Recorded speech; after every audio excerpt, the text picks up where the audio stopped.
જય દ્વારકાધીશ. દેવભૂમિ ન્યૂઝમાં આપ સૌનું સ્વાગત છે.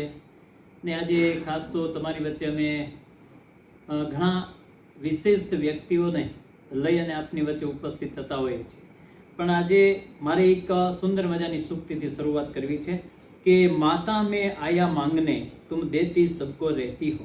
माता मैं आया मांगने तुम देती सबको रहती हो, आए हुए को यूं कभी खाली हाथ नहीं लौटाती हो. वाराणसी शिव की बसाई ध्यान आप जो देती हो, बैठी बगल में शिव की रहती ज्ञान की जो खान हो. माता मैं आया मांगने तुम देती सबको रहती हो.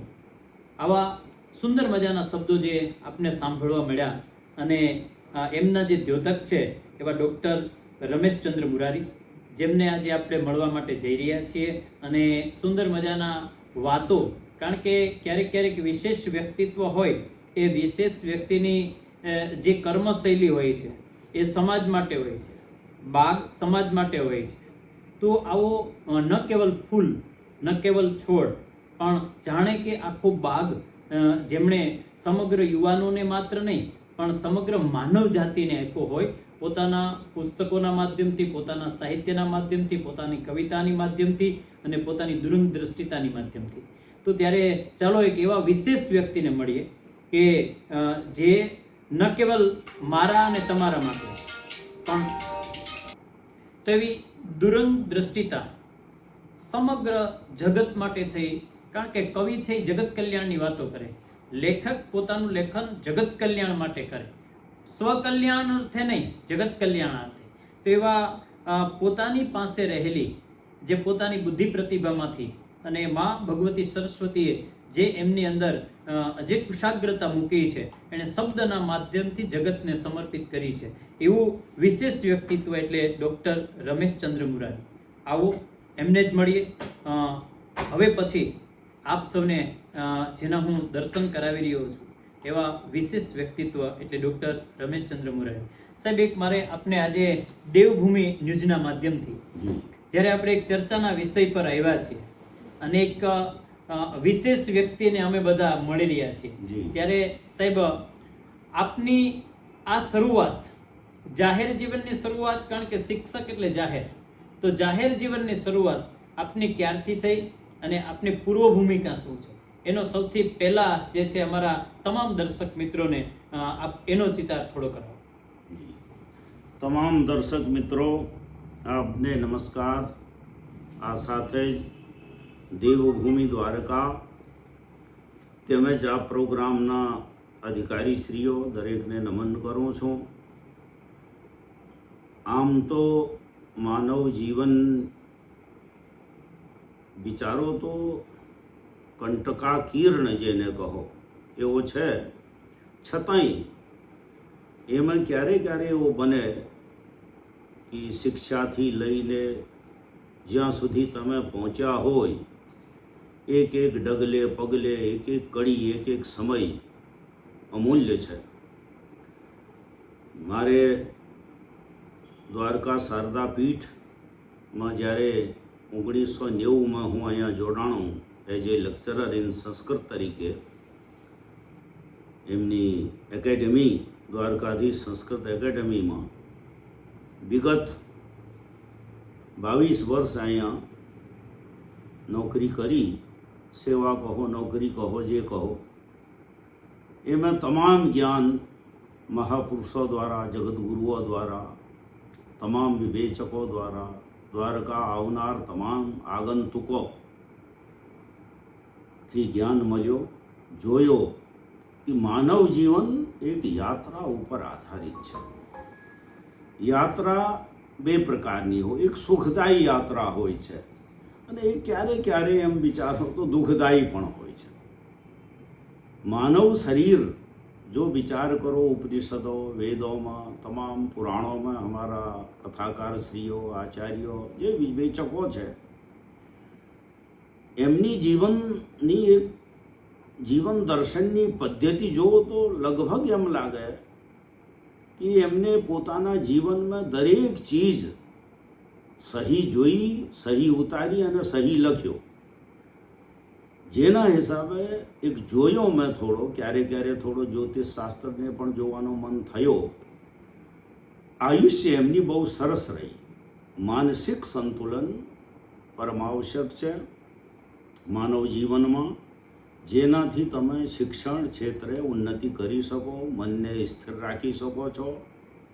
દ્વારકાધીશ ભગવાનથી લઈને તમારા મન સુધી જે પણ તમામ પ્રકારના વિચારો આફ્ટર દર્શન પછી આવતા હોય છે, એ દર્શનની એક વિશેષતા એવી છે કે દર્શન તમને નૂતનતા આપે. રોજ નવી થીમ, નવા વિચારો ને નવા મિત્રો સાથે, અને મિત્ર મંડળ, દોસ્તી જેને કહો છો. આ સંસાર એક નાટ્ય સંસાર છે, નાટ્યાત્મક છે મિત્રો. અમારા ત્યાં આચાર્ય ભરત મુનિએ લખ્યું છે કે નાટ્યાત્મકમ જગત. તો દૃશ્યમાન જગત એક એવી ચીજ છે જે અમે જોઈ રહ્યા છે. એમાં તમામ ચાહે વિષયો કહો, ગણિતથી લઈને તમામ એ સટીક પોતાના જવાબ તરફ જાય છે. તો શિક્ષણ ક્ષેત્રે તમામ પ્રકારના આરોહ અવરોહ, ચઢાવ ઉતારો આવ્યા, પણ છતાંય દરિયામાં જેવી રીતે નાવિક પોતાની નાનકડી વાણ લઈ જાય કે મોટો જહાજ હોય, સ્ટીમર, દરેક પાર ઉતરી જાય છે. એવી રીતે શિક્ષણ ક્ષેત્રે જો અધ્યાપક પોતાના વિચારોને મંથન કરીને સમાજના સામે મૂકે તો નિશ્ચિત આ સમાજમાં પરિવર્તન આવે છે.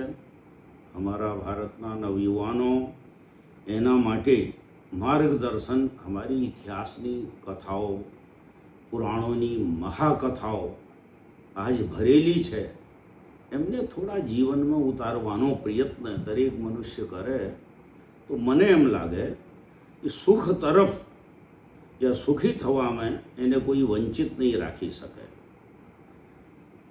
માનવ એક એવી વિશેષતા છે કે અમુક જગ્યા તો રામચરિતમાનસ વગર યા રામાયણ વાંચો તમે, ત્યાં તો અહીંયા સુધી પણ કહ્યો છે કે વાનરહ નરહ, બંદર પછી, વાનર પછી જો કોઈ યોની મળી હોય તો માનવ યોની મળી.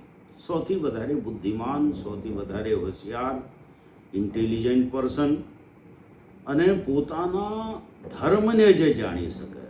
એક જ ચીજ છે, આહાર, નિંદ્રા, ભય, મૈથુન. પશુ અને મનુષ્યમાં એક સમાન છે. નીતિશાસ્ત્ર અને તંત્રશાસ્ત્રોમાં પણ આ વાત કહી છે. પણ મનુષ્ય છે ધર્મો હિ તેષામ અધિકો વિશેષ. ધર્મ મનુષ્ય માટે એક એવી ચીજ છે જે એને એક સામાન્ય ઘરથી લઈને એક વિશેષ સુંદર દ્વારકાધીશના મંદિર કહો કે આ કોઈ પણ મંદિર સુધી પહોંચાડવા માટે એક સહયોગી તત્વનું સ્વરૂપ આપે છે. જેવી રીતે કોઈ અહીંયાથી હિમાલયમાં દર્શન કરવા જાય તો એના માટે સાધન જરૂરી છે. ચાહે જૂના સમયમાં બળદગાડાથી જતા હતા, ધીરે ધીરે જે છે એ તાંગાઓ આવ્યા, રિક્ષા આવ્યા, પછી ગાડીઓ આવી, અત્યારે પ્લેન આવી ગયા. તો સમાજ એક વૈજ્ઞાનિકો એક નૂતન દિશા મનુષ્યને સુખ પહોંચાડવા માટે તમામ પ્રયત્નો કરી રહ્યા છે. આ માનવ કેવી રીતે સુખી રહી શકે? સાયન્સના તમામ પ્રયોગો પણ જોવા મળ્યા. એમને લિફ્ટો બનાવી આકાશ સુધી જવા માટે. હાલાકી આની યોજનામાં એક જગ્યા જોઈ, રાવણની પ્લાનિંગ હતી કે હું ધૂમ રહિત અગ્નિ અને આકાશ તરફ જવા માટે કોઈ પગથિયા, સીડી કંઈ બનાવો, જેનું નામ લિફ્ટ છે. તો કાલાંતરમાં આજના આધુનિક વિજ્ઞાનમાં આ સફળતા પ્રાપ્ત થઈ. તો જે વૈજ્ઞાનિકો આજે એમના પાછળ તમે જો તો એને પોતાનો જીવન મિત્રો સમર્પણ કરી નાખ્યું, આપી દીધું. સંશોધન કોઈ એક દિવસ નથી થતો. અનેક વર્ષો સુધી સંશોધન કરીને એક નવનીત તૈયાર થાય છે, એક માખણ બને છે જે સર્વહિત, સર્વ માટે ઉપયોગી થાય છે. આજ પંખા બની ગયા, એસી બન્યા, કુલર બન્યા, દરેકનો એક જ હેતુ છે કે માનવને સુખ પહોંચાડવું. તો માનવને સુખના સાધન તો બાહ્ય તમામ ચીજો આપી શકે છે, પણ મેન્ટલ સુખ તમને તમારા મન ઉપર જ આધારિત છે. મન કોના ઉપર છે? તમારા શિક્ષા ઉપર આધારિત છે. તો શિક્ષામાં દરેક પ્રાણી, દરેક વિદ્યાર્થી હોય, પ્રાઇમરીથી કોલેજ સુધી, યુનિવર્સિટી સુધી, અને ખાસ કરીને મારો આગ્રહ છે દર્શકો જે જોતા હોય એના સાથે જ વિદ્યાર્થી વર્ગ, અમારા નવયુવાનો અત્યારે બહુ સરસ તેજ થઈ રહ્યા છે. મિત્રો, આ ભારતની સંસ્કૃતિને ક્યારે પણ તમે આંચ નહીં આવવા દેજો, એક ખાસ કરીને આગ્રહ છે. બહુ સરસ વાત. અને પૂજ્ય બાપજીએ પોતાની જે વાત દર્શક મિત્રો વચ્ચે રાખી, એમાં એક જે સેન્ટેન્સ, એક વાક્ય, એ વાક્ય ખરેખર સમગ્ર જગતને એક નવા આયામ તરફ આંગળી ચીંધે છે. આચાર્ય દંડીએ વર્ષો પહેલા કીધું કે પદમ પદમ નવમ નવમ, પગલે પગલે આખું જગત છે એક એક નવા દ્રશ્યમાં સુસજ્જિત થઈને પાછું આવી રહ્યું છે. ત્યારે ખાસ કરીને જે વિશેષ વાત કરવી છે આજે, જેની સાથે આપણે વાત કરી રહ્યા છીએ, એક તો સંસ્કૃતના દિગ્ગજ, સાથે સાથે જ્યોતિષ. તો જ્યોતિષની વાત કરીએ તો જ્યોતિષે આ વિશ્વનો સૌથી મોટો આયામ છે, એવું કહું તો એમાં અતિશયોક્તિ નથી. વિશ્વને આવનારા સમયની, આવનારી આપદાની, આવનારા સમયની, આવનારો જે સમય છે એ આપણે કેવા સ્વરૂપની અંદર ઢળવું જોઈએ એનો એક રસ્તો તૈયાર કરે છે. એક રસ્તો તૈયાર કરે છે. તો એ રસ્તો કેવો હોય? તો એના માટે થઈ અને જ્યોતિષ શાસ્ત્ર જે છે એ સૌથી મોટો આયામ કહીએ તો મને એમ છે અતિશયોક્તિ નથી. શાસ્ત્રો પણ એને પરિપૂર્તિ આપે છે. કાલાંતરે યવનો અને વિધર્મીઓના મારાને લીધે ક્યાંક ને ક્યાંક આપણી પાસે રહેલી ઋષિ સંસ્કૃતિની અસલ ઉપજ જે છે ક્યાંક ને ક્યાંક દબાઈ ગઈ છે. પણ પૂજ્ય ડૉક્ટર રમેશચંદ્ર મુરારીજી જે છે એની સાથે વાત કરવાનો આપણને અવસર મળ્યો, એટલે વિશેષ વાત જ્યોતિષ શાસ્ત્ર પર, કે જ્યોતિષ શાસ્ત્ર એ ખરા અર્થની અંદર કેવા પ્રકારનો આયામ છે. હવે સામાન્ય રીતે સર, જ્યોતિષ જે છે, જ્યોતિ શબ્દ છે, જ્યાં પ્રકાશ, એક પુંજ છે, એક તેજ છે. હાલાકી દરેક જ્યોતિષ શાસ્ત્રના આચાર્યોએ પોતાના સમયકાલ અને મન પ્રમાણે જે એને અધ્યયનનો વિષય મળ્યો એના પ્રમાણે દરેકની થીમ થોડીક, પરંપરા, થીમ, એના વિચારો તદ્દન થોડા જુદા છે, પણ મૂળ રૂપમાં વિચારો તો એક છે. સૂર્ય અમારા કેન્દ્ર બિંદુ છે. સમગ્ર સૃષ્ટિનું સંચાલન સૂર્યનારાયણ દ્વારા થાય છે. મને ક્યારે એમ લાગે છે, ચલો આજ તો વિજ્ઞાન ચંદ્ર ઉપર, મંગલ ગ્રહ ઉપર તમામ ઉપગ્રહો મોકલી રહ્યા છે વૈજ્ઞાનિકો, એમને ખૂબ ધન્યવાદ, અને મોકલવું પણ જોઈએ.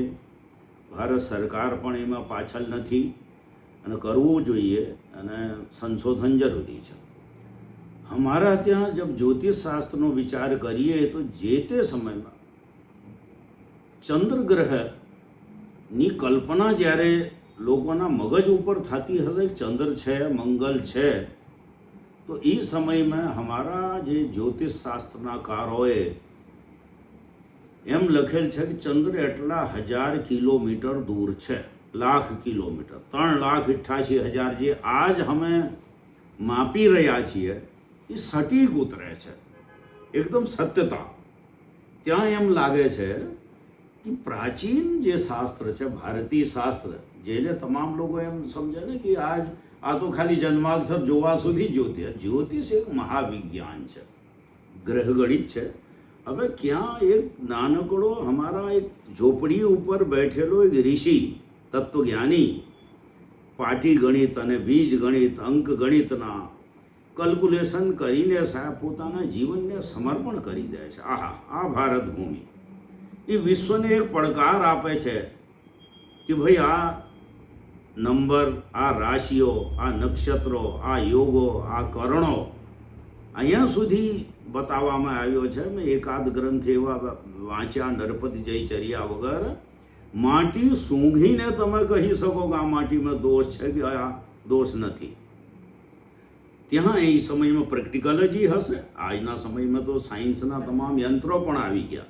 જે તે સમયમાં અહિવલ ચક્ર, વૃષભ ચક્ર, આ તમામ ચક્રો છે, હલ ચક્ર, આ ચક્રોના આધારે ધરતીના ગુણધર્મોને બતાવવાનું. આ ધરતી કેટલી જૂની છે, આમાં શું છે, નીચે શું હશે, ખોદો તો આમાં અસ્થિ નીકળશે, કયા પ્રકારની અસ્થિ છે, 8 પ્રકાર બતાવ્યા છે. તો આ અહીંયા સુધી અમે હજી સામાન્ય માનવ જીવનને બતાવી નથી શક્યા. અમુક લોકો જાણે છે. આપે જે વાત કરી કે રાજાઓ પહેલાંથી જ એ વિચારતા હતા, ઓર એમની પણ થીમ બહુ સરસ હતી કે ગણિત હોવી જોઈએ. તો હું દરેક યુનિવર્સિટીના જે વિભાગ જ્યાં છે, જ્યોતિષ વિભાગ છે, એમને પણ એક આગ્રહ કરું છું એક વક્તા તરીકે કે સંશોધન એવો કરાવો કે જે સંશોધનથી જગતને, અમારા ભારત નહીં જગતને પણ લાભ થાય. આમે ભારત અગ્રીમ બને. ગ્રહ ગણિત નાલંદા વગર યુનિવર્સિટીમાં કાલાંતરમાં જે થયો, જેને આગ લગાવી, એનો બેકગ્રાઉન્ડ આપણા જોવાનું નથી. જે થયો હશે, ન રહે બાંસ ન બજે બાંસુરી વાળો હિસાબ થયો હશે. પ્રૂફ અમારા પાસે કંઈ રહેવા દેવાનું નહીં, મને એમ લાગે છે. પણ જરૂર છે એમાં. કેમ કે એમાં એક જગ્યામાં એક બુકમાં એમ પણ વાંચ્યો કે ભારતમાં જ્યોતિષ શાસ્ત્રની જ્યારે શરૂઆત થઈ, બૃહદ સંહિતા વગર જોઈ લ્યો આજ, और मेडिकल સાયન્સમાં આ બૃહદ જાતકમાં જોઈ લો, આચાર્ય વરાહમિહિર અહીંયા સુધી લખે છે કે ઉપર ગ્રહો ક્યાં છે એ અમે નથી જોયા. તમારા શરીરમાં 9 ગ્રહો છે, 9 પ્રકાર છે, 9 ભાગ છે. બ્લડ ઇઝ યોર માર્સ, મંગલ આપનું રક્ત છે. ચંદ્રમા મન છે, ચંદ્રમા મનસો જાત, વેદ પણ કહે છે. સાહેબ આંખો ખરાબ હોય તો સમજી લેવાનું જ્યોતિષ શાસ્ત્રમાં. नेत्र दोष है तो सूर्य कमजोर हसे साहब. मूत्राशयમાં કોઈ વિકાર હશે તો તમારી અહીંયાની રાશિ, કેમ કે બારે બાર રાશિઓનું વિભાજન કરવામાં આવ્યો છે. માથામાં બાલ સફેદ થઈ જાય, કેમિકલથી થતા હોય, જુદી વાત છે. ઓરિજિનલ એના માથામાં. અચ્છા, આ વિભાજન કેવો કરવામાં આવ્યો છે આચાર્યોનો. મેષ રાશિ માથાના કારક છે, મંગલના કારક. બાલ કાલા છે, લાલ કોઈના નથી. જબकि મંગલ ઉપરનો માલિક છે તો બાલ લાલ હોવા જોઈએ. પણ શનિ મહારાજ બેઠા છે, શનિ વિશેષ શોભા. આજ પણ અમારા સાયન્ટિસ્ટો, સાયન્સના જે વૈજ્ઞાનિકો છે એ શોધી રહ્યા છે, સૌથી વધારે જો છે શોભા છે એ શનિની જો. તો શનો શોભા, શનિ શોભા આપે મનુષ્ય માટે. બાલ કાલા છે. આંખોની સુંદરતા જો, આંખ ખરાબ છે, સૂર્ય ખરાબ છે, મન ખરાબ છે, ચંદ્રમા ખરાબ. આ માટે મહાદેવે એમ કીધું, ચંદ્રમા મારા પાસે આપી દો. તમે મહાદેવનું પૂજન કરશો તો આપનું મન પરિપક્વ રહેશે. મંગલ આપનો શુભ છે તો સાહેબ રક્ત શુદ્ધ હશે. મંગલમાં કંઈ વિકૃતિ આવી ગઈ, આ મહાદશાઓ, અંતરદશાઓ. અચ્છા, એના માટે એનો એક ટાઈમ લિમિટ જે આપે વાત કરી હતી કે કેવલ એકમાત્ર ભારતીય જ્યોતિષ શાસ્ત્ર છે જે તમને ટાઈમ લિમિટ આપે કે આજ આ થશે, અમુક વર્ષ પછી આ પાસ. બાકી કોઈ શાસ્ત્રમાં નો ટાઈમ લિમિટ. ટાઈમ લિમિટનો આપના પાસે નથી કે સાહેબ આવતા વર્ષે તમારા લગ્ન થઈ શકે. બીજા કયા ગ્રહ, કયા શાસ્ત્રમાં આપ કહી શકો, કયા ગ્રહની દૃષ્ટિથી કહી શકો. તો જ્યોતિષ શાસ્ત્ર મહાવિજ્ઞાન હોવા છતાં પણ માનવ જીવન માટે એક જીવવાની વિશેષ કલા પણ આપે છે. અચ્છા, આમાં ગ્રહોનો દરેક ભાગ અહીંયા સુધી બતાવવામાં આવ્યો છે કે ગર્ભોપનિષદમાં તો અહીંયા સુધી કહ્યો છે. આપ ક્યારે વાંચશો, મારી એક ગ્રંથ છે એમાં મેં લખેલ છે. આયુર્વેદ ઉપર પણ મારો એક ગ્રંથ છે. માનવ જીવનમાં જ્યારે ગર્ભોપનિષદની વાત આવી તો ગર્ભમાં જ્યારે બાલક છે સાહેબ એ પરમાત્માને એમ જ કહે છે. અહીંયા હું સંપ્રદાયવાદની વાત નથી કરતો, દરેકના જુદા જુદા ધર્મ છે. પણ ગર્ભોપનિષદ એમ કહે છે, હે પરમાત્મા, મને હવે તું આ કુંડમાંથી બહાર કાઢ. હું આપનું ભજન કરીશ. અને આફ્ટર બર્થ, જન્મ પછી માણસ ભૂલી જાય છે. તો હું એમ કહેવા માગું છું વિદ્યાર્થીઓને, નવયુવાનોને, ચાહે વયોવૃદ્ધ જે મિત્રો છે, ભાઈ બહેનો છે, એગ્રીમેન્ટ અમારો શું થયો છે ભગવાન સાથે કે હું આપનું ભજન કરીશ. હવે તમે કેટલા કહો છો, તમે પોતાની આત્માને પૂછી લો. તો ભગવાનને જ્યારે અમે છેતરી રહ્યા છીએ એ નહીં હોવું જોઈએ. કેમ કે સૌથી બુદ્ધિમાન જો કોઈ છે તો પ્રાણી છે, મનુષ્ય છે. અમે બુદ્ધિમાની સ્વીકારી, પણ બુદ્ધિમાની સ્વીકારી તો ભગવાન સાથે જે એગ્રીમેન્ટ થયું, જે જ્યોતિષ શાસ્ત્ર એમ કહે છે તમે પોતાના અંદર સત્યતા લાવો. આ જ સત્યતાનો થોડો સમાજમાં અભાવ હું જોઈ રહ્યો છું. એમાં હું ખોટો પણ હોઈ શકું કદાચ, હું પોતે સ્વીકારું છું આ વાત. કેમ કે જે માણસના મનની વાત જે છે વિશ્વાસ નથી રહ્યો. હાલાકી વૈજ્ઞાનિકો આ વાતને પણ થોડા વર્ષ પછી મશીનો આવી જશે કે જે આપની સત્યતા દ્યોતિત કરવા માટે એ બનાવી રહ્યા છે કે તમે કેટલા સત્ય છો કેટલા ખોટો છે, એ રેશિયો આવી જશે. જેવી રીતે વેટનો વજનનો આવી ગયો. તો જ્યોતિષ શાસ્ત્ર આ તમામ માનવ જીવનમાં સુખ આપવા માટે જે છે એ પરિકરબદ્ધ છે, કટિબદ્ધ છે. નૂનમ નવાંશે ચ કલત્ર સૌખ્યમ. આપના પત્ની કેવા આવશે સાહેબ? નવમાંશ બતાવો.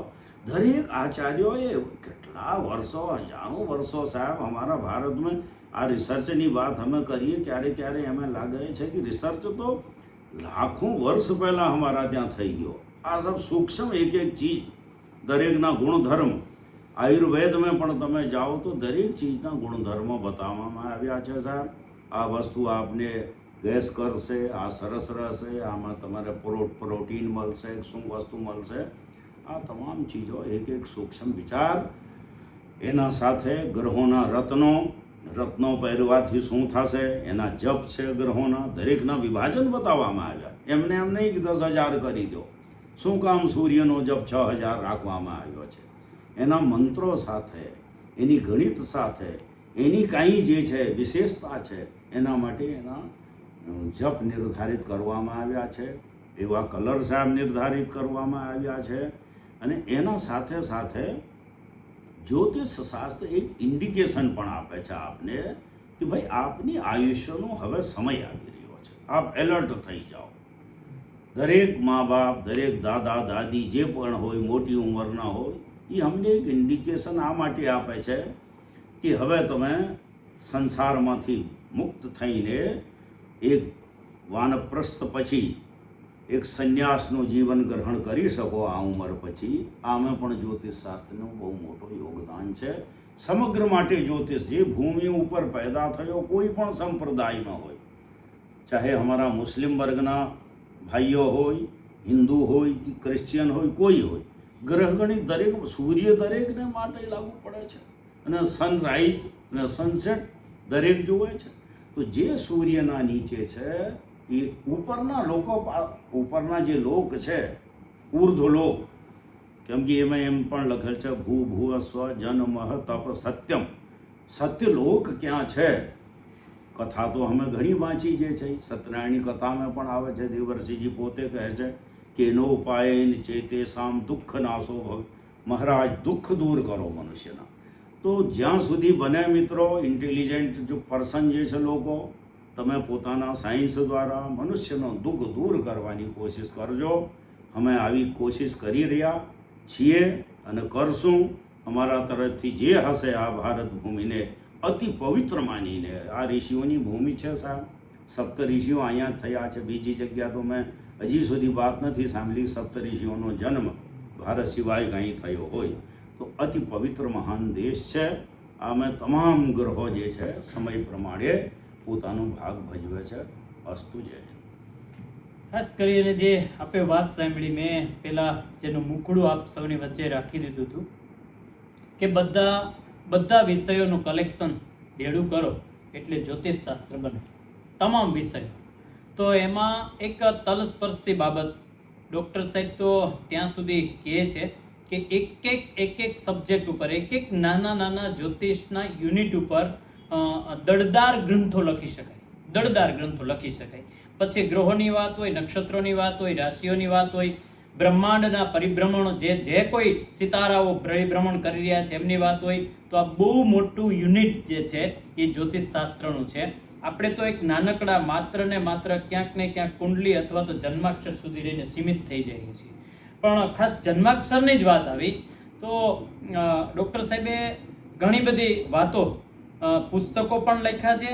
સાથે સાથે એમણે જન્માક્ષરોની જે રચના જે છે એની સંરચના, આમ તો એની સંરચના કહેવાય, જન્માક્ષરો છે એની ગોઠવણી, એનો મેળ, ઋષિ સંસ્કૃતિ પ્રમાણે એની એક રચનાત્મક કામગીરી છે જન્માક્ષરની જે દુનિયા છે. તો આના વિશે આપ જન્માક્ષરો જે અત્યારે જોવાઈ રહ્યા છે અને સવારમાં આપ જ્યારે વગેરે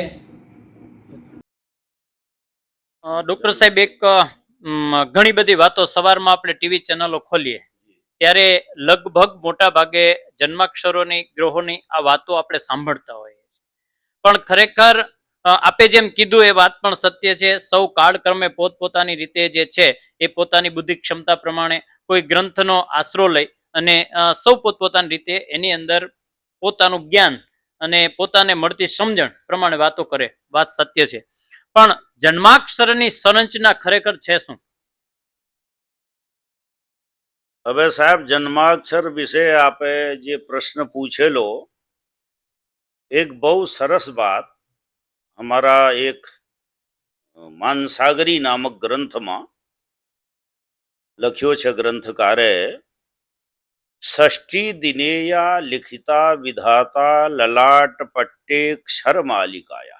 एनो अर्थ छे छठी ना दिवसे बालकनो जन्म होय, कन्या हो या पुत्र होय, मेल फीमेल जे पण होय, छठी ना दिवसे विधाता माने ब्रह्माजी एमना त्यां आवीने पीपळाना पानथी बालकना माथा ऊपर भविष्यवाणी लखे छे. आ बात हमारी भारतीय परंपरा संस्कृति बतावे छे. ब्रह्माजी ने कोईए जोया नथी अत्यार सुधी. दरवाजा उपरथी अंदर आवता हशे, बहार निकलता हशे, पण एक विशेष बात छे कि ललाट ऊपर जे पट्टिका लखेली छे, अक्षरोनी मालिका लखेली छे, नवग्रहो 12 भाव छे. एमां प्रथम भाव शरीर भाव थी लईने धन भाव, तीजो पराक्रम भाव, चौथो भाव माता पिता वाहन भूमि, पिता तो 10मो आवे छे, हजी माता चौथी, एज्युकेशन शिक्षा, शत्रु भाव जाया दाम्पत्य जीवन, आयुष्य अने भाग्य स्थान, 10म स्थान कर्म स्थान, लाभ स्थान अने द्वादश 12मो भाव. साहब, क्यारे क्यारे तो तत्ववेत्ताओ एम पण कहे छे 12मो भाव मोक्ष सुधी पण पहोंचाड़े छे. आपे वच्चे बात करी मोक्ष सुधी पहोंचवा माटे पण ग्रहो, जबकि मोक्ष माटे तमाम बीजा ग्रंथोमां एम पण कहेवाय छे कि मोक्ष माटे मोक्षनो अधिकारी होवुं जोईए. वेदांत पोते एम कहे छे. पण ज्योतिष शास्त्र अहींया तद्दन जरा जुदी बात करे छे.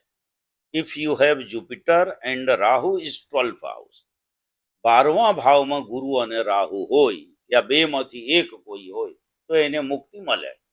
હવે મુક્તિનો રેશિયો શું, મુક્તિનો પ્રમાણ શું? બની શકે પ્રાચીન हमारा પાસે સંસ્કૃતિ હશે, એમના પાસે કાલાંતરમાં हमारा ગ્રંથો નષ્ટ થઈ ગયા. આવનાર સમયમાં અમે તો એ પ્રમાણ માનીએ કે 12મો રાહુ છે, 12મા ગુરુ હશે તો એને મુક્તિ નિશ્ચિત છે. ગ્રહ एक पर्टिक्युलर स्पीड ऊपर चालनार एक विशेष प्रकारनो एक तत्व छे. दरेक ग्रहोनी स्पीड, दरेक ग्रहोनी जे गति छे ए जुदी जुदी छे. केम कि कोई गति एमां केवल राहु केतु एक एवा छे जेनी गति एक स्थिर गति छे, बाकी दरेक स्टारना गतिमां परिवर्तन थतो होय छे. तो स्टारना प्रमाणे कार्य करवाथी मानव जीवनमां सफलता मळे. હવે જે આપે વાત કરી સવારે ઉઠીને તમામ પ્રકારના ઈ આવે છે, મારો એમ વિચાર છે દરેક ખરાબ છે, ખોટા છે એમ તો હું નથી કહેતો, પણ આ સ્ટડીનો અધ્યયનનો વિષય છે. સરસ વક્તા યુનિવર્સિટી વગર લેવલમાં या યુનિવર્સિટીઓથી या પાઠશાલાઓથી અમારી સંસ્કૃતિની યુનિવર્સિટીઓ છે ત્યાંથી ઉચ્ચ ડિગ્રી પ્રાપ્ત કરીને જો જ્યોતિષ શાસ્ત્રનો ફલ પ્રાપ્ત કરવામાં આવે તો એ વધારે સટીક છે. હવે આજના સમયમાં થોડો એમ કહી શકું હું કે તમામ ક્યારે ક્યારે અમે ટીવી ઉપર પણ વાંચીએ, અમુક ચીજો એવી આવી ગઈ જે શાસ્ત્રમાં કાંઈ નથી, મનગણંત વાતો. તો મિત્રો, જ્યોતિષ શાસ્ત્ર મનગણંત વાતને નથી માનતો, એ પ્રૂફને માને, પ્રમાણને માને છે. અમુક ચીજ એવી પણ બની શકે, સંશોધન થઈ હશે, પણ એ સંશોધન ક્યાં છે, એ પ્રૂફ ક્યાં છે? કેમ કે જ્યોતિષ શાસ્ત્ર કોઈ પણ વાત કરે વગર પ્રૂફ વાત નથી કરતો. કોઈ આચાર્ય કોઈની વાત કાપે છે તો એ આચાર્ય લખી દેશે જાતકા અલંકારમાં અહીંયા લખેલ છે. હવે દરેક એમ પણ વિચારક એમ પણ કહે છે, ભાઈ તમારો ગુરુ સરસ છે, શુક્ર સરસ છે, શરીર આપનો બહુ સુંદર રહેશે, પણ એમના સાથે જો કોઈ પાપક ગ્રહ બેઠેલો હોય તો જાતકા અલંકારમાં સાહેબ નારાયણ દૈવજ્ઞ તો અહીંયા સુધી કહે છે કે દેહાધીશ સપાપો બુધગુરુ સહિત ચેદતા દેહ સૌખ્યમ ન સ્યાદ. દેહનો અધિપતિ માને શરીરનો સ્વામી લગ્નેશ બુધ અને ગુરુ સાથે પણ બેઠેલો હશે, એ તમને શરીર સુખ નથી આપતો. તો તમે એક બાજુ આ વાત કહો, તો અહીંયા સંશોધનનો થોડો વિષય છે, એ સંશોધન કરવા જોઈએ. અને દરેક ગ્રહની ડિગ્રી છે. પછી જ્યોતિષ શાસ્ત્રના જાણકાર વ્યક્તિઓએ ધ્યાન રાખવું જોઈએ કે મેષનો સૂર્ય હોય 30 અંશની સાહેબ એક રાશિ થાય છે, 30 અંશ ડિગ્રી. 30 અંશમાં 10 અંશ સુધી સૂર્ય પરમોચ્ચ થાય, ઉચ્ચનો થાય છે સાહેબ. બાકી 20 અંશ સુધી સૂર્ય એક મીડિયમ રૂપમાં ચાલે છે, પણ સૂર્ય વધારે પ્રભાવ એ જાતકને આપે છે 10 અંશ સુધી. તો દરેક ગ્રહોના અંશાત્મક યુતિઓ પણ આપેલી છે, પંચધા યુતિઓ છે, ગ્રહોની મૈત્રી છે, મહાદશાઓના જુદા જુદા પરિણામ છે સાહેબ. સૌરાષ્ટ્ર વગરમાં આપ રહો તો અહીંયા અષ્ટોત્તરી દશાનો વિશેષ ફલ છે, વિંશોત્તરી દશાનો પણ ફલ બીજી જગ્યા છે, અમુક જગ્યા યોગની દશાઓ છે, અનુપાતી દશાઓ છે, ત્રિભાગી દશાઓ છે, અહીંયા સુધી છે સાહેબ પ્રાણ દશાનું પણ વર્ણન છે. આજ પ્રાણ દશાનું પ્રચલન ઓછો થઈ ગયો.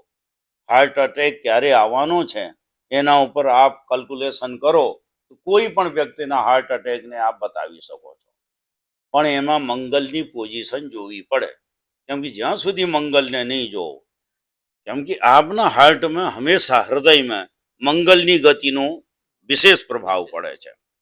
તો માનવ જીવન માટે સૌથી મહત્વનો કોઈ ગ્રહ છે તો સૂર્ય અને મંગલ પણ જરૂરી છે. કેમ આત્માનો કારક સૂર્ય, મનનો કારક ચંદ્રમા અને લોહી રક્તનો કારક જે છે એ તમારા મંગલ. આ 3 વસ્તુ વિશેષ હોવી જોઈએ.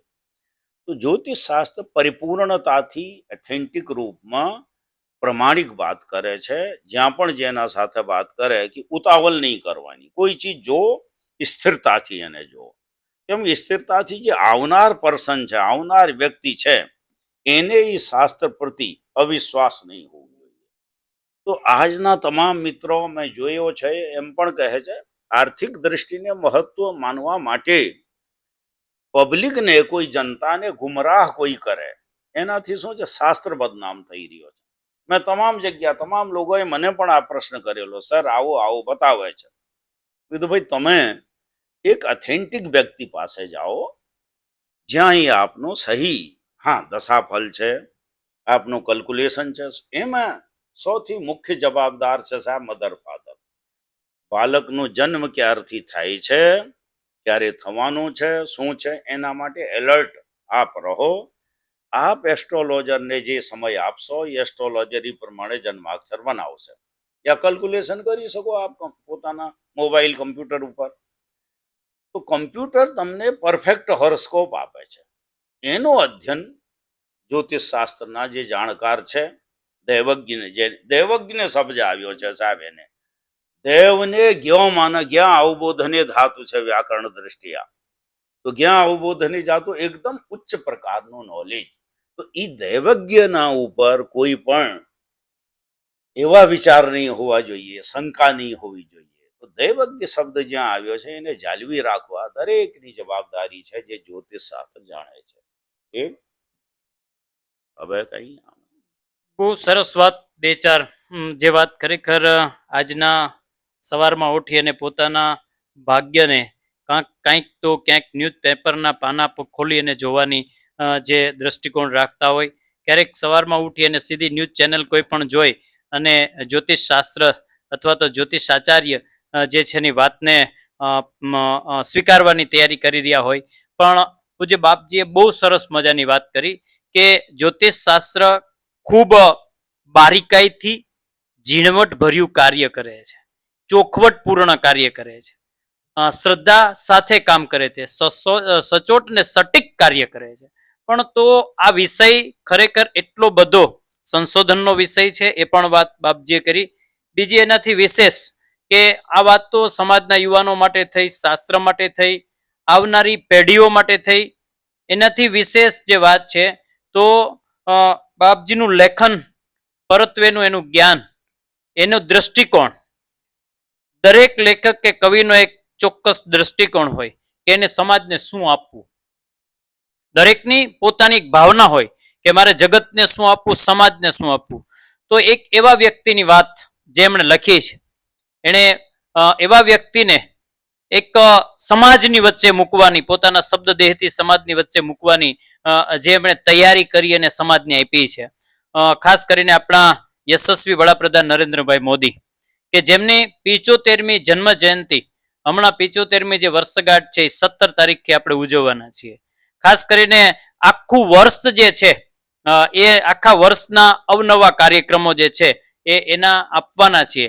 પણ આ તો અત્યારની જે પેઢીઓ જે છે, અત્યારનો જે સમાજ છે, આજનો જે સમાજ છે વિચારી શકે છે. પણ જેણે દળદાર પુસ્તક નરેન્દ્રભાઈ મોદી માટે લખ્યું છે, દળદાર પુસ્તકો લખ્યા છે, અને એક નાની નાની વાતને એણે આ પુસ્તકોના માધ્યમથી કંડારી છે, પુસ્તકોના માધ્યમથી એમણે કંડારી છે.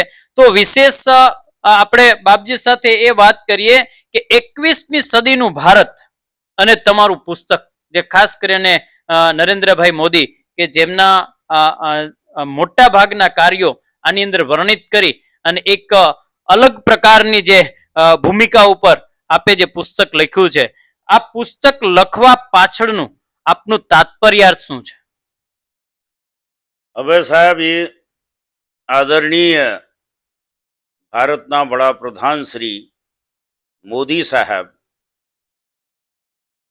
એ ખાલી નામથી જ મોદી નથી. મને તો એમ લાગે છે, મેં જ્યાં સુધી એમનું જીવન યા એમની કાર્ય પદ્ધતિ, એમની બહુ ઝડપી ગતિ જોઈ, એ ગતિ જોઈને એમ લાગે છે કે ભારત માતા જ્યારે અસહાય થઈ જાય છે, ભૂતકાળમાં પણ તમામ એવા પ્રસંગો આવ્યા, ભારત માતા અસહાય થઈ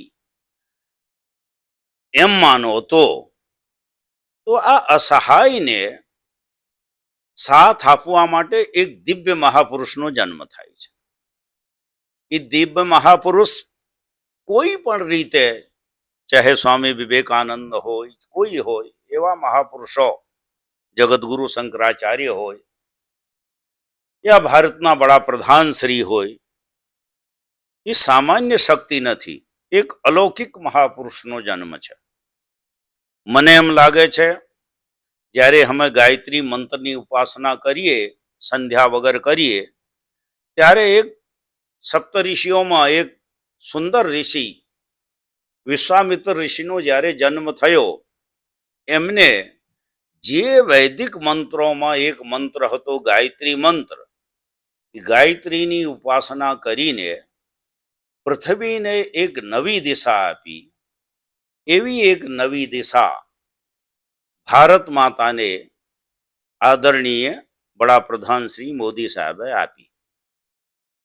એમના જ્યારે મુખ્યમંત્રી હતા એ સમયમાં તમામ ગતિવિધિઓને જોઈને, એમની કાર્યની ક્ષમતા જોઈને મને એમ લાગે, એમને એમ લાગ્યો કે માણસની આયુષ્ય એક લિમિટ છે, અમુક સમય સુધી જ માણસ જીવિત રહી શકે છે. હું ભારતને ઝડપથી કેવી રીતે સમૃદ્ધ કરી શકું છું. બુકમાં તમામ પ્રસંગો એવા આવ્યા છે, મેં લખ્યો છે, જ્યાં આપ જોઈ શકો છો, તમામ પ્રસંગ કવિતાઓના રૂપમાં, અને નાના નાના વાક્યો પણ છે, અને એમાં લગભગ 3700 પદ્યોમાં કોઈ પદ્ય એવો નથી જે પદ્યમાં એક નવી સૂક્તિનો નિર્માણ નહીં થતો હોય. દરેકમાં કોઈ ને કોઈ સૂક્તિ નીકળી છે.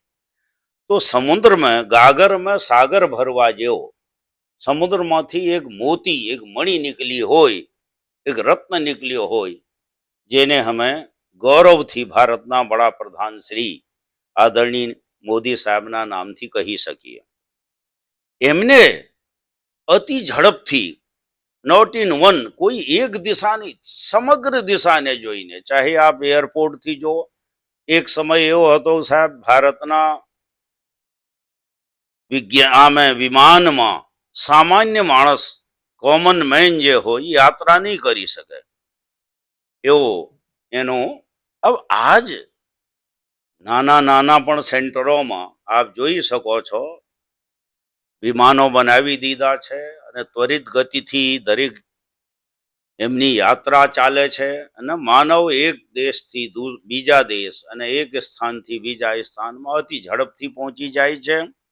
એમના સાથે વાહનો, ટ્રેનો, ભૂમિ, મકાન, સરકારી યોજનાઓના તહત ગરીબ વર્ગથી લઈને, એક સમય એવો હતો કે ગેસનો ચૂલો ગરીબો માટે એક સ્વપ્નનો મહલ જેવો હતો. આદરણીય વડાપ્રધાન સરે એમને સાકાર કરવા માટે કરોડો ગરીબોના ચૂલાને એક પ્રોત્સાહન આપીને ગેસનો ચૂલો આપ્યો. બેંકોની એવી સિસ્ટમ બનાવી દીધી, લોનો આપી દીધી. અતિ ઝડપથી ભારત બહુ આગળ વધ્યો છે, એના ઉપર કલ્પના કરી શકાય તેમ નથી. આખો દિવસ ગુણગાન ગાઓ તો એમના વિષયમાં કંઈ કહી નહીં શકાય. જે આ કાવ્ય લખ્યો છે, મને જે પ્રેરણા મળી, એમ કે જ્યારે માતા અન્નપૂર્ણાના દરબારમાં બનારસમાં જાય છે, એ થીમ જો આખી, કે માતા, હું તમારા પાસે ભારત માટે, હું મારા માટે કંઈ નથી માંગતો, સમગ્ર ભારત માટે માંગુ છું. તો એમની જે એક માનવ માત્ર, વિશેષકર ભારતીયોની કલ્પના છે કે દરેક મારો ભારતીય સુખી રહે, એને હું સમૃદ્ધ કેવી રીતે કરું. આહા, આવા મહાપુરુષની જિંદગી લખવાનું મેં કલમ ઉપાડી. રાતના સમયમાં પ્રાતકાલનો બ્રહ્મ મુહૂર્ત જે હતો, એ સમયમાં લખવાનું શરૂ કર્યો. એમનું સ્મરણ કર્યો તો એ કવિતાઓ એમને એમ આવી ગઈ કે મારા પાસે એમનો કોઈ લાંબો ઇતિહાસ નથી, મેં કાંઈ ઇતિહાસ વાંચ્યો નથી. એમનો અલૌકિક ઇતિહાસ છે સાહેબ. સૂર્યના સામે દીપક જલાવું તો એ તો એક મારા માટે મૂર્ખતાનો વિષય થાય. છતાંય મેં પેન ઉપાડી, એકથી એક મારા મનમાં વિચારો આવવા લાગ્યા અને મેં જ્યાં સુધી એમના જીવન દર્શનને ન્યાય આપવાનું કોશિશ કરી. બાકી મહાકવિ કાલિદાસે જ્યારે રઘુવંશ લખ્યો સાહેબ, રઘુના જીવનમાં એમના તમામ પડકારો એમના સામે આવ્યા. ગોસ્વામી તુલસીદાસજીએ રામનું જીવન લખ્યો, તો ટોડરમલ જેવા એમના મિત્રના ત્યાં પુસ્તક છુપાવવામાં આવી. તો એવા તમામ પડકારો પણ લેખક માટે આવે છે. તો ગોસ્વામી તુલસીદાસ છેલ્લે એમ લખે છે, મતિમંદ તુલસીદાસ હું મતિમંદ છું. અને મહાકવિ કાલિદાસે તો અહીંયા સુધી કહી દીધું, મંદ કવિયસ પ્રાર્થિર ગમિષ્યામ ઉપહાસ્યતામ પ્રાંશુલભ્યે ફલેલો ભાત ઉદ્વાહુરી ઉબામન. આ મહાપુરુષની જીવની કથા, એમનું જીવન ચરિત્રને હું સામાન્ય માણસ ક્યાંથી લખી શકું? મારા પાસે કોઈ એવા શબ્દ તો છે નહીં કે જો હું એના સૂર્ય સામે દીપક જલાવી શકું, હે ને? તો એ તો અંધકારમય જ છે. હા, એ છે કે એમના સામે નમન કરવાનો એક, એ બુકના સામે સાક્ષાત્કાર પણ 2-3 વખત એમનો થયો. નજીકમાં મળ્યા, દ્વારકામાં મુલાકાત થઈ, રાજકોટમાં મુલાકાત થઈ. તો મહાપુરુષોના જીવન દર્શન એમના સામે જાઓ તો એમની ઉર્જા એવી હોય, એ આપને પોતાના તરફ આકર્ષિત કરે છે. દિવ્ય મહાપુરુષો જે હોય, નિખાલસ જે હોય, લોક કલ્યાણ માટે જ જે પેદા થયેલા છે, એમના માટે હું કહી શકું, જે મારાથી બન્યો, ધીરે ધીરે ધીરે ધીરે ઈ પદ્યોને બનાવવા લાગ્યો. એક સમય એવો આવ્યો સાહેબ, લગભગ જે 3700 પદ્ય લેખની દ્વારા મેં લખ્યા. હું તો કહેતો જ નથી, કેમ કે હું તો એ માટે અપંગ છું. લેખનીય ઈ પદ્ય લખ્યા અને એક જીવન ચરિત્ર તૈયાર થઈ ગયો છે. તો મારા શબ્દો દ્વારા હું એટલો કહી શકું કે આદરણીય ભારતના વડાપ્રધાન શ્રી મોદી સાહેબ આ દેશ માટે બહુ સારા સમયમાં એમના હાથમાં સુકાન આપી ભારત માતાએ, અને આ ઉન્નતિ કરી રહ્યા છે સાહેબ, અને કરશે. હજી એમના મનની જે ધગશ છે એ શું છે, ભારતને સોનાની ચકલી બનાવવાનો જે એક સ્વપ્ન હતો એ હવે સાકાર થઈ રહ્યો છે. બહુ સરસ વાત, ઘણી બધી વાતો આપણે, અને ખાસ કરીને સાહેબ આપે તો ઘણા પુસ્તકો લખ્યા છે. જ્યારે 75મી વર્ષગાંઠ આપણે માન્ય વડાપ્રધાન શ્રી નરેન્દ્રભાઈ મોદીની ઉજવવા માટે જઈ રહ્યા છીએ, 17 તારીખથી ઘણા કાર્યક્રમો જે છે આવી રહ્યા છે, ત્યારે આપની જે આ બુક જે છે, આપનો આ ગ્રંથ છે, બુક કઈ અને એ ખરેખર ગ્રંથના અપમાન સમાન ગણાય. ત્યારે એક ગ્રંથ છે. આ ગ્રંથ જે છે એ ન કેવલ માત્ર કોઈ પક્ષ માટે, પણ આ ગ્રંથ સૌ માટે ઉપયોગી થઈ શકે એવો ગ્રંથ છે, સૌ માટે એક આદર્શ ગ્રંથ છે. થોડી વાર પહેલા આપની વાતચીતમાં આપે જણાવ્યું કે દરેક માટે આદર્શ ગ્રંથ છે. તો એક વિશેષ વાત એ કરવી કે આ સિવાય તમે જે પુસ્તકો લખ્યા છે એ પુસ્તકોની થોડી વાત, અને બીજી વસ્તુ કે હવે પછી 21મી સદી, અને 21મી સદી એટલે મોટે ભાગે માહિતીનો યુગ, ઇન્ફોર્મેશન અને ટેકનોલોજીનો યુગ. ત્યારે યુવાનોને ખાસ કરીને ઋષિ સંસ્કૃતિ, આપે જે વાત કરી કે ઉપર આકાશમાં બ્રહ્માંડ સુધી જવાની જે સીડી છે, જે સ્ટેપ જે છે, એની તૈયારી વર્ષો પહેલા થઈ હતી, વિમાનની કલ્પના વર્ષો પહેલા હતી. તો આજના યુવાનને આપણી ઋષિ સંસ્કૃતિ તરફ પાછા વળે. જે તમે સુશ્રુતની વાત કરી, આપણે ચરવાકની વાત કરી, સંહિતાઓની વાત કરી, તો આપના યુવાનોને આપ શું મેસેજ આપશો?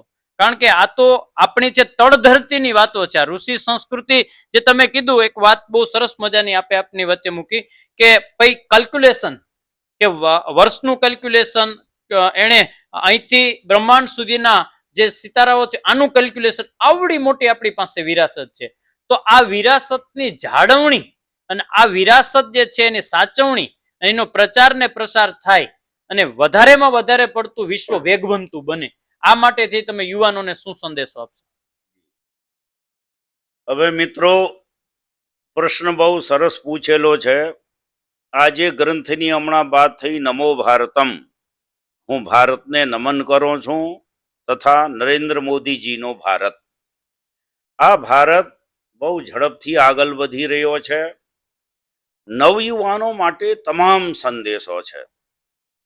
એક નાનકડી વાત છે કે આજથી હજારો વર્ષ પહેલા જ્યારે હનુમાન દાદા સંજીવની બૂટી લેવા જાય છે, મહારાજ લંકાપતિ રાવણ લંકામાં બેઠા બેઠા એમના પાસે કયો સંદેશ હશે, કઈ ટેકનોલોજી હશે, એ જાણી જાય છે કે હનુમાન લંકામાં ગયા, હનુમાન સંજીવની બૂટી લેવા માટે ગયા.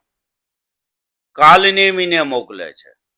હવે કયો યંત્ર હશે કે રાવણ, તો મહારાજ લંકાપતિ પાસે કયો યંત્ર હશે કે તે સીધી જ વાત કહે છે, તાસુ પંથકો રોકન હારા, ભાઈ કાલનેમી તમે જાઓ અને હનુમાનને રોકો તમે. કેમ કે સંજીવની બૂટી જો સૂર્યોદય પહેલા નહીં આવે તો લક્ષ્મણના પ્રાણ કોઈ બચાવી શકે તેમ નથી. તો એક પક્ષને ડેમેજ કરી દેવાની પ્લાનિંગ એમની જે હતી, પણ હનુમાનજીએ આ પૂર્ણ કરી, કોઈ પણ રીતે લાવ્યા અને અયોધ્યાથી નીકળતા હતા. હવે જો એના ઉપર પણ હનુમાનજી અને ભરતજીનો બાણ, અને ત્યાં પણ અભિમાનની વાતો આવી થોડી, અને ભરતજીએ બાણ સહિત હનુમાનજીને કયો યંત્ર હશે, આ તમામ ચીજો યંત્રાત્મક હમારી શોધ અનંત કાલથી લાખો વર્ષ પહેલા ભારતમાં હતી, કાલાંતરમાં નષ્ટ થઈ. આ માટે પ્રમાણ લગભગ નહીં હશે મને એમ લાગે. હવે અમારા નવયુવાન મિત્રો સંશોધન કરી રહ્યા છે, ભારતને આગળ લાવશે. Now India is digital, India digital થઈ ગયો છે. તમામ ચીજો વ્યવસ્થિત થઈ ગઈ મિત્રો. તમામ ચીજ વ્યવસ્થિત હોવા છતાં પણ માણસની આયુષ્ય ઓછી થતી જાય છે. એ આપના હાથમાં છે.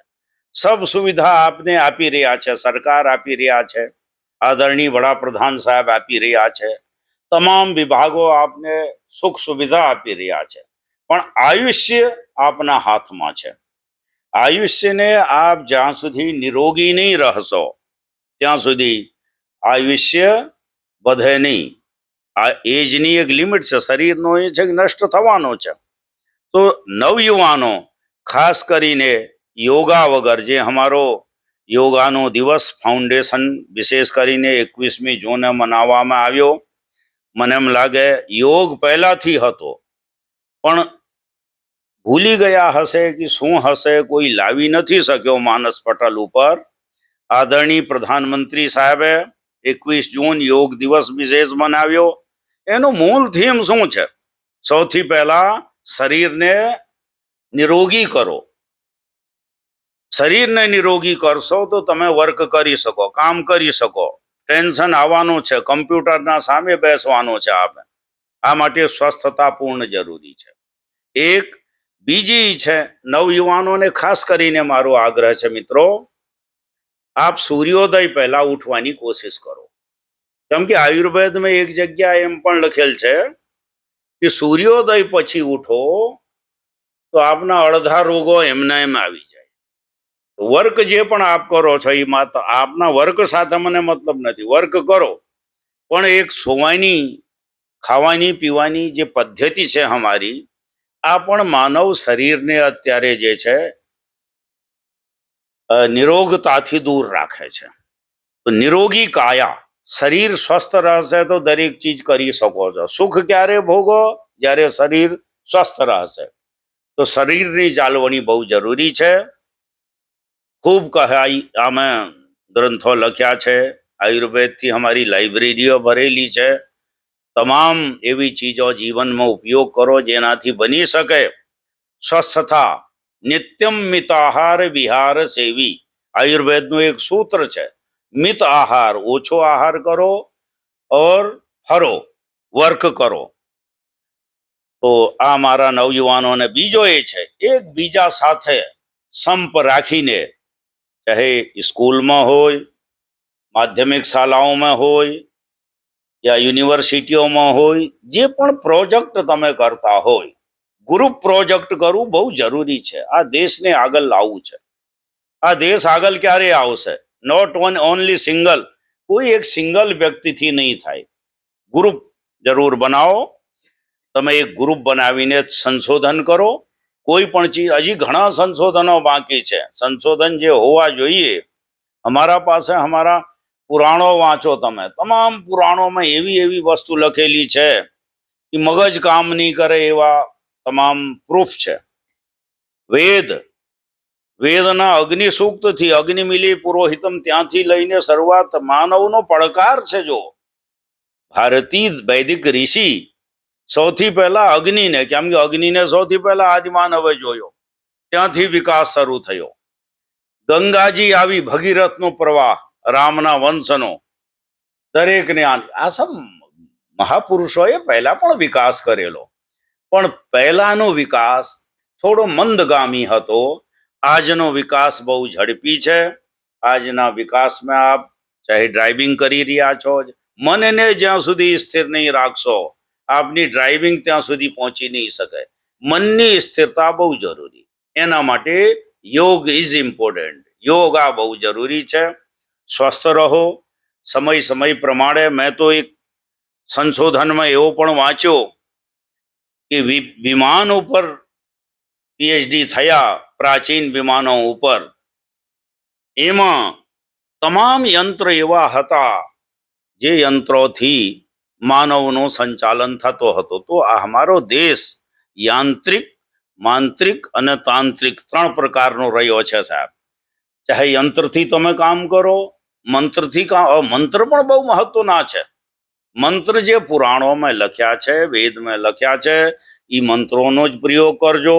કોઈ કાલ્પનિક તમામ મંત્રો પણ અત્યારે બનાવી રહ્યા છે, એને હું પ્રાધાન્યતા નથી આપતો. કેમ કે સમય પ્રમાણે દરેક વિદ્વાનો ખૂબ બની ગયા, કાલ્પનિક મંત્રો પણ બની રહ્યા છે. પણ વૈદિક ઓથેન્ટિક મંત્ર જે છે કે મંત્રો આગળ, હવે જોજો, આપ જેવી રીતે કમ્પ્યુટરમાં પ્રવેશ કરો છો, આપની કી જરૂરી છે. આપના પાસે ક્વેશ્ચન પૂછવામાં આવે છે કયા પ્રોજેક્ટમાં, કયા પ્રોગ્રામમાં જાઓ છો. એવા જ પ્રોગ્રામિંગ જે કહો, હમારા ત્યાં વિનિયોગ છે. આપ ગાયત્રી મંત્ર જપવા જાઓ તો તરત ખાલી ભૂર્ભુવસ્વ નથી થતો. એના પાસે જવા માટે તમારે પહેલા પરમિશન, એક મંત્ર, એક વિનિયોગોનું આયોજન કરવું પડે. એ વિનિયોગ શું છે? જસ્ટ લાઈક એ વિન્ડો. તો વિન્ડોમાંથી ઇન્ટર થાવો છો, પછી આપને અંદરના પ્રોગ્રામો મળે છે. તો આવી ચીજો નવયુવાનો સબ સંશોધન કરી શકે છે. દરેક યુનિવર્સિટીઓને આગળ લાવો મિત્રો, और આ ભારતને આગળ લાવો. આની એક ધરતી ઉપર અમૂલ્ય રત્ન છે, और ઋષિઓની એક કલ્પના છે આપના પાછળ. એ ઋષિઓની કલ્પના કરશો, ઋષિઓનું ધ્યાન રાખશો, તો એ ઋષિઓ હમારા ત્યાં દરેક આપને સહયોગ આપશે. ભારત ભૂમિ હંમેશા ધાર્મિક રહી છે, और યતો ધર્મસ તતો જય. જ્યાં ધર્મ છે એની વિજય થાય છે. નહીં તો રાવણ જેવા મહાબલશાલી મંદોદરીજી વગર એમને શિક્ષા આપતા હતા, પણ એને વાત નહીં માની. પણ મહાપંડિત હોવા છતાં, જો પંડિતનો અર્થ એમ નથી કે એને જ્ઞાન હોય અને અભિમાન થઈ જાય. યાદ રાખજો, શિક્ષામાં અભિમાન કોઈ દિવસ નથી ચાલતો. જે નમે એ દરેકને ગમે. અભિમાન નહીં, માનવ માત્રને સુખી આપો, એવી મારી ભાવના છે. એવું કહીને હું અહીં વિરામ કરું છું. અસ્તુ. જય હિન્દ, જય ભારત. ખાસ કરીને આપે જેની સાથે દેવભૂમિ ન્યૂઝના માધ્યમથી આપે આ ચર્ચામાં જે મહાપુરુષની સાથે, જે વ્યક્તિ વિશેષની સાથે આપણે ચર્ચા કરી, છેલ્લો જે મુદ્દો બહુ મહત્વનો કે આપણું શરીર માધ્યમ ખલું ધર્મ સાધનમ, કે કોઈ પણ કાર્ય કરવા માટે શરીર માધ્યમ છે. અને એના ઉપર યુવાનોને ઘણી બધી માહિતી જે છે એક માત્ર આ એક ટોપિકના માધ્યમથી આપણને મળી શકે એમ છે, જે બાપજીએ વાત કરી એમ. અને આવનારું વર્ષ જે છે એ ટોપિક જ્યાં પૂજ્ય બાપજીએ એન્ડ કર્યું, ત્યાંથી જ આપણા વડાપ્રધાનજી જે એક આદર્શ ભારત બનાવવા માટે થઈ હવે પછીનું જે વર્ષ છે એની 75મી જન્મ જયંતિ ઉજવાશે ને, ત્યારથી મેદસ્વીતા મુક્ત ભારત આમનું જે છે એ નિર્માણ થવા માટે જઈ રહ્યું છે. અને જે આવનારી 17 તારીખથી જ આપણા દેવભૂમિ દ્વારકામાં પણ 2 જગ્યાએ મેદસ્વીતા મુક્ત ભારત એમના પ્રોગ્રામ જે છે એ ગુજરાત રાજ્ય યોગ બોર્ડ દ્વારા તૈયાર થવાના છે. એ વાત પણ આપ સૌની વચ્ચે બાપજીના માધ્યમથી આપણે મૂકી દીધી. એટલા માટે કે યોગ કર્મ સુકૌશલમ, એમાં કોઈ સવાલ નથી. પણ સાથે સાથે આપણે યોગ અને આપણી ઋષિ સંસ્કૃતિ તરફ પાછા વળીએ. જેમ સ્વામી વિવેકાનંદે કીધું, જેમ દયાનંદ સરસ્વતીએ કીધું કે હે યુવાનો, વેદો તરફ પાછા વળો. તો આજે આપણે વ્યક્તિ વિશેષ સાથે વિશેષ મુલાકાત લઈ અને આ એપિસોડ, આજે વાત દર્શક મિત્રોને ન કેવલ જોવા માટે, ન કેવલ સાંભળવા માટે, પણ આ ખરેખર જીવનની ગંગોત્રી બની રહે એવી આશા સાથે દેવભૂમિ ન્યૂઝ ઋષિ રૂપારેલિયા સાથે જોગી.